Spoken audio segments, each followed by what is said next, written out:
keeping it funny. Car battery died. Rolled down a hill, popped the clutch. Gravity still works.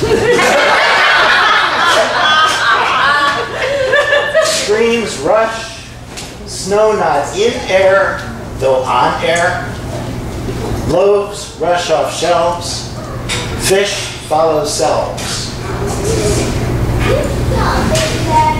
There's a romantic one. Trying not to think about you for a minute, fell asleep and dreamed. I did some Christmas haiku, and I'm not going to read all 12 of them. I did one for each of the 12 days of Christmas, put it on my status on Facebook before midnight, every day, every night before the day that I was writing about. I just pulled out 4 of them. One Alice likes because it has the number 7. That's a favorite. That's Alice's favorite number. 4 birds call, 4th day, from air, from earth, from trees. 1 white, 1 black, 2 gray. 7 swans swim seas, sons, sisters, souls celebrate. Sacred stars sigh, sleep.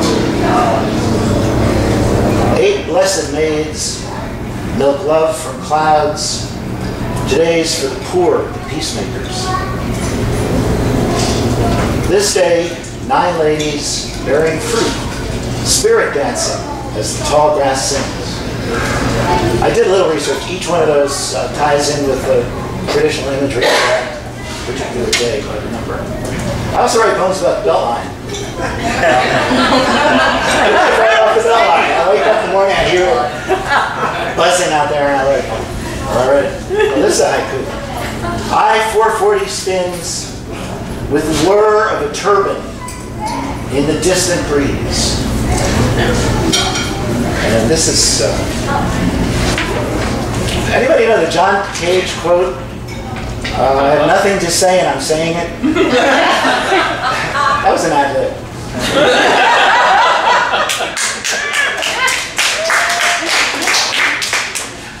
Here's another Beltline poem. Morning. Beltline comes or goes. Roar, howl, sigh, growl, groan. Sun frozen below its event horizon. Air, metal, rubber. Cold tar, hot steel. Warm hands grip wheels. Carbon wisps rise in the business of such flow. Swirl, blow. The inner, outer circle spins both ways, dug deep in Carolina clay.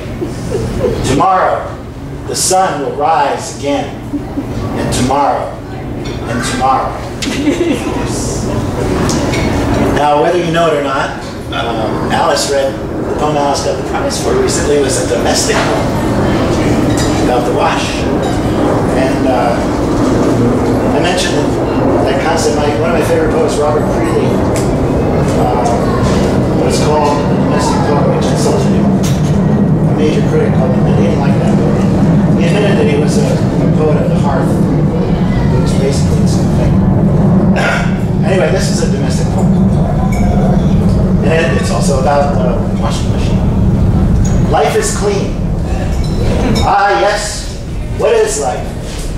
Just part of that great cycle we call whirlpool. 20 minutes. Lathered up, agitated, spun, squeezed down against the wall by forces we cannot control. Then tossed into another hopper. Desiccated. Hot, cold. Warm, cold. Cold, cold. Warm, warm. Choices we must make. Normal cycle? What is our permapress to stop time? Do we then come back to be used, soiled again, tossed once more into the maelstrom without even a boat? The endless cycle.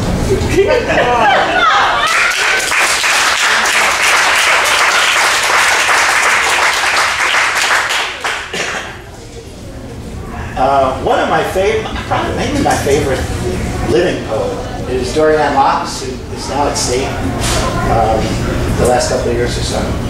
She's a friend of mine, and she writes a lot of poems about the moon. I was trying to deal with writing poems about the moon. Why did I write poems about the moon? And I woke up one morning, and I guess I was sort of disgruntled, but by the time I finished this poem, I was gruntled. Because it came out the opposite of what I wanted. Now I know why people write poems about the moon. This was inspired by the opening scenes of, I don't know French, Unshin Andalo Part 1 by Buñuel and Salvador Dali. Anybody ever see that movie where there's the eyeball? Actually, the moon is in the sky, the cloud slashes it at the same time some guy is slashing a woman's eyeball. They actually used a cow's eyeball, I think. Anyway, there was wind in the trees. The moon was doing that the night I wrote this. There was wind in the trees, and a very full moon in the east, mottled seas. The pine tree bends over to the west, and a thin cloud cuts across her face, and she does not bleed. It's just an illusion, of course. No ancient mother looks down on us with a cloudy gray eye, impervious to a dark streak of water vapor that just dispersed in the high wind, which has now brought rain. Still, one thing is sure. When the sky clears later, and the streets are lit up by her big round face, a lot of people down here are going to go crazy.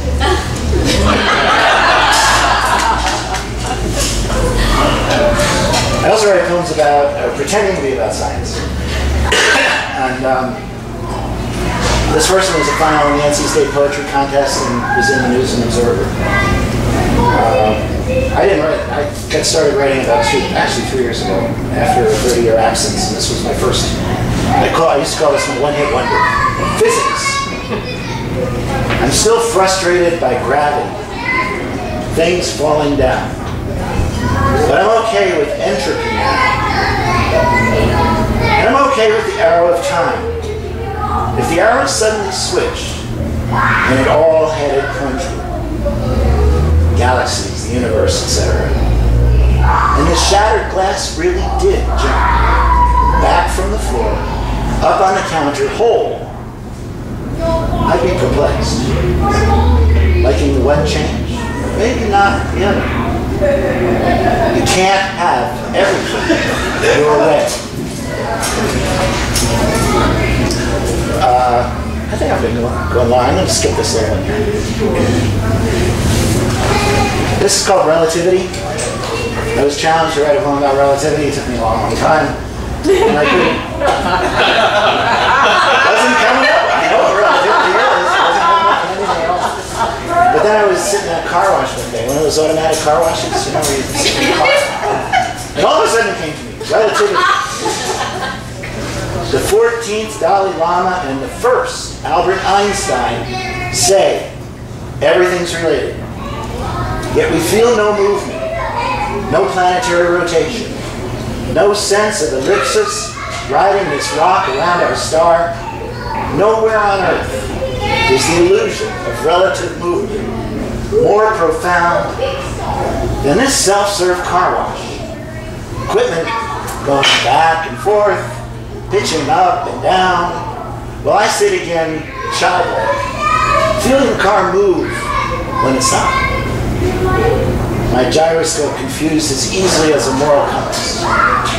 Big cloth rollers knock the mirror askew.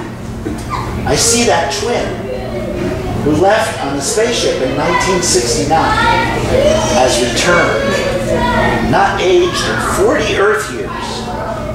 I'm wondering if he's come back to take my place.